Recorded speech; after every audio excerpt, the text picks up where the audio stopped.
light turns. Welcome to Grace on Fire, bravely creating with wild abandon that which sets our hearts on fire. And we love that. So I love it. Yeah, I love it. That's our motto. Yeah, that's cool. I hadn't heard that before. We are so blessed and we are so honored, and I am so grateful to have this amazing woman on our show today, Connie Breeze. Connie Breeze has been in every aspect, has had positions in every aspect of the music industry. She's done live events, she's done TV, she's done radio, she's done touring, hosting, everything you name it, albums, records, you name it. She is our music business guru, goddess. Connie, I am so happy that you're here. Thank you for being here. I'm happy to be here. Yeah. I have a few questions for you. Okay. You've been in all aspects and all positions of the music business. You know it all. I was wondering what your favorite memories are of your career, and I want to know what do all of these things have in common?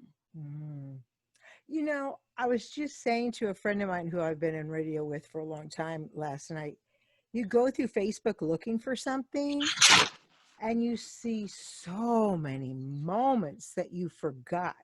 You know, I think I'm not that busy. I go to do something, I come home, but when you look at, you know, oh, we got to do this, and oh yeah, Huey Lewis came by, and oh yeah, Journey was here, and remember the time we did that funny thing. We really get to do things that are so great that most people don't get the opportunity to do, you know. And I really consider that an honor, and I've always been grateful. Like I always go, thank you, God, that I woke up, I knew what I wanted to do, and I got to do what I wanted to do, because many people have a passion and they don't get to do it. My memories are always with the artists. I came out loving the artists, wanting to know about them, having compassion for them. So I started in radio. I went to Los Angeles to write for a music magazine. And while I was there, I was at a convention, and Andre Harrell, who was running Motown at the time, came up and said, I'm taking over Motown and I want you to be the West Coast director. And I said, I've never even been in a record company. He said, you'll figure it out. The touring with Boyz II Men, Stevie Wonder, Queen Latifah. I grew up in Detroit. So this is the only job I ever wanted to have. And I couldn't believe he called me. He didn't even know me. And for me, it was the touring, because you get to see who these people really are. And even though the OJs are famous and they get on stage, one of them might have a situation with a child, or a child might get sick, or they might get sick of hotel rooms, or they don't feel well, or something happened at home. And we never see the things that go on with them day to day, and they have to get on stage irregardless. And I always really respected that about them, and tried to protect them and make sure their time before they went on stage was isolated and good for them, so they could just do their thing. And they're genius at compartmentalizing. You know, Eddie Levert's brother died, and he got on, in his house, and he got on stage the next day. Ugh. I said, how do you do it? He said, it's the only way I do it. It's my therapy. Lets me focus on something else. So those Motown years were my favorite years. That closeness, that touring. I've loved everything I've done. I love being in radio now. But when I look back, I go, oh man, that was so fun. Yeah. Beautiful. Wow. I love that. The compartmentalizing, and to see that and to support them in that. What a great job. And to have that be your passion, your heart's desire from day one, and to have it all manifest for you in such a big way, in all kinds of ways. How powerful is that? Blessed are you. I really have always known because my father worked at General Motors. My mother worked at DuPont. I remember sitting in the back of Eddie Levert's yard going, what am I doing here? How did I get here? Like, what am I doing in your yard? Because the family legacy wasn't like that. But it's been an honor and a privilege. And I have to tell you, being on television and radio, I don't have to be famous. That's not my thing. I love doing things from the back, putting together a concept, putting together an idea, and then watching it come off and Wow. watching the artists love it. You know, I'm grateful to be on radio because it's easy for me and people want me to be there. So I get to make my living that way. But I've never been I don't need the fame. I just need the gratification. Oh, it's beautiful. It's beautiful, Connie. So grateful. Oh, thank you. Yeah. So I have Always. another question for you. Okay. So what are the let me read this. What are the biggest changes in broadcasting since the pandemic? Yeah, And yeah. how do you see this affecting the future?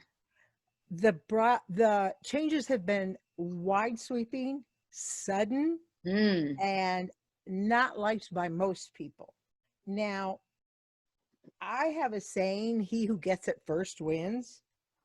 So in December, I was having a really great year. And I said, you know what? I'm going to buy some of my own equipment. I don't know why I'm thinking this. I just know anything could happen. Wow. Right? People had been bugging me for years to get my own equipment. I didn't do it. So I got it and I hooked it up. And that was in December, and January 17th, I was let go from a station I'd been on for 10 years. Mm.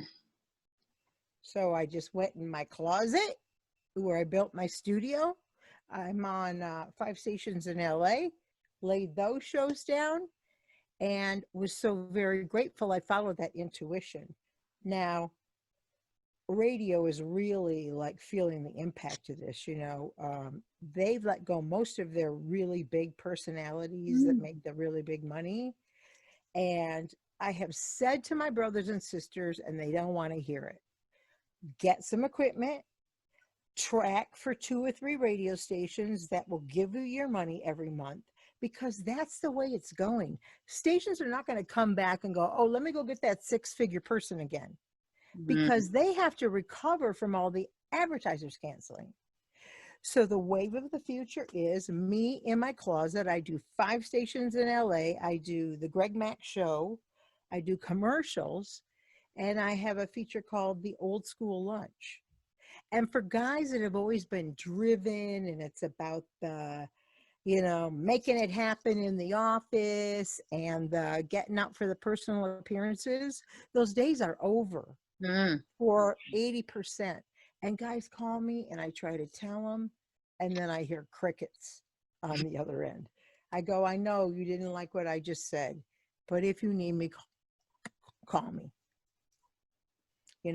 A friend of mine, Dana Wolkoff, and he has a company called Envision Radio Networks.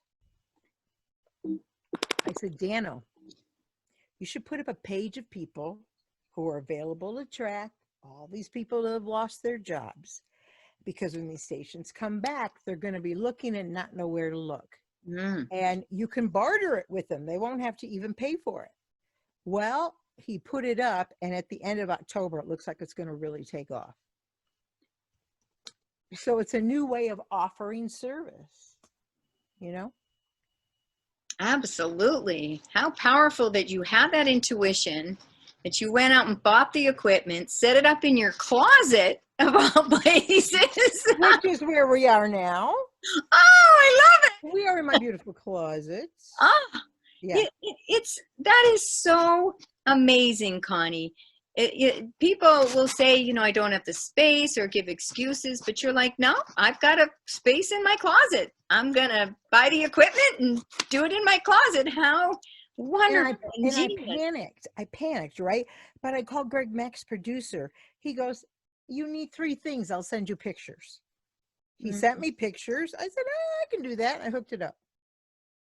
Beautiful. People I go, don't be afraid of the confront. Just call me. It's just one step at a time.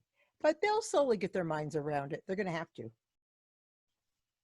You are an inspiration. That is inspiring. That is so Thank you. inspiring. I'm a survivor. I'm like, this is what I want to do. How do I do it? But I have great people who've mentored me and told me and said, this is what I would advise. And so I've been very fortunate. I've had great people around me and great teachers. Yeah. Like attracts like, Connie. Ah, thank you.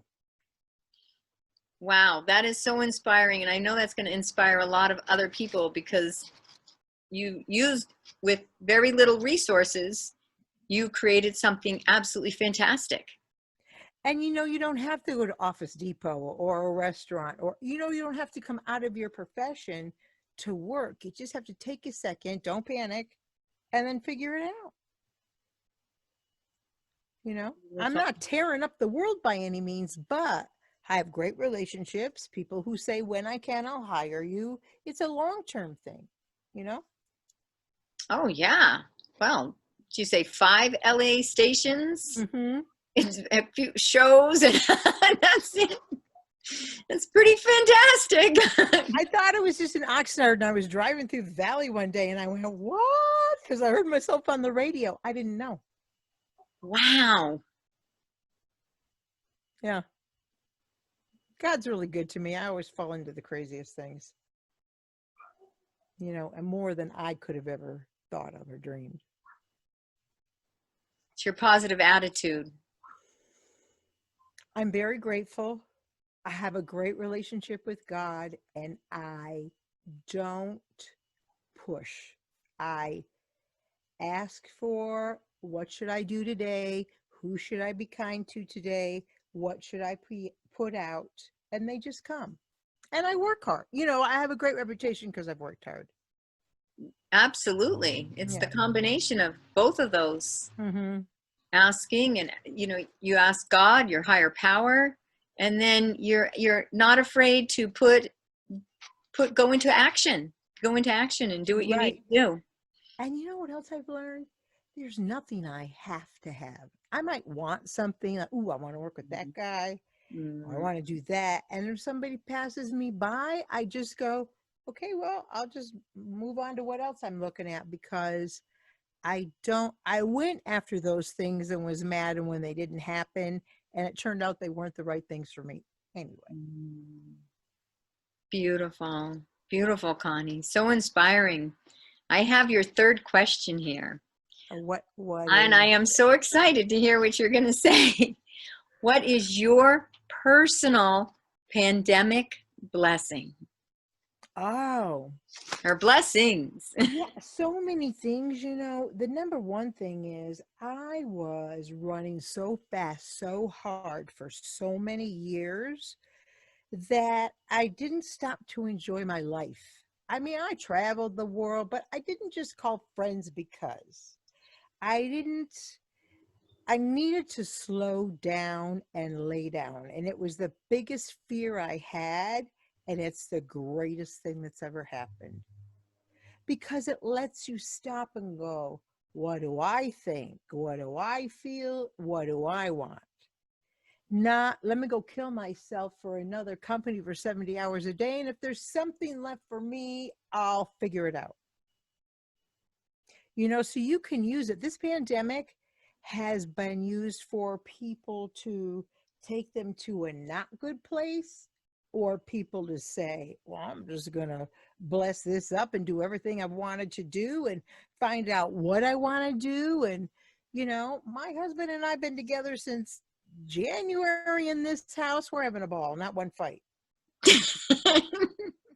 We go to the gym. What else do we do? That's it. We go to the gym. We come home. I do my thing.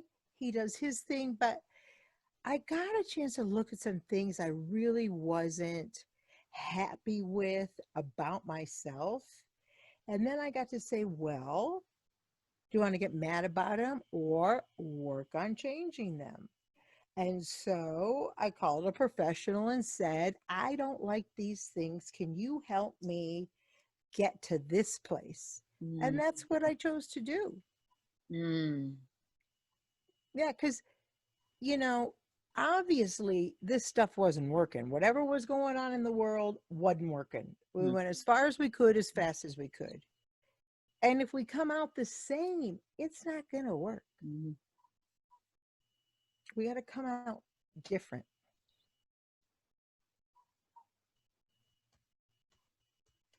Yeah. Absolutely beautiful. Beautiful. Do you feel that way? Well, yes, let's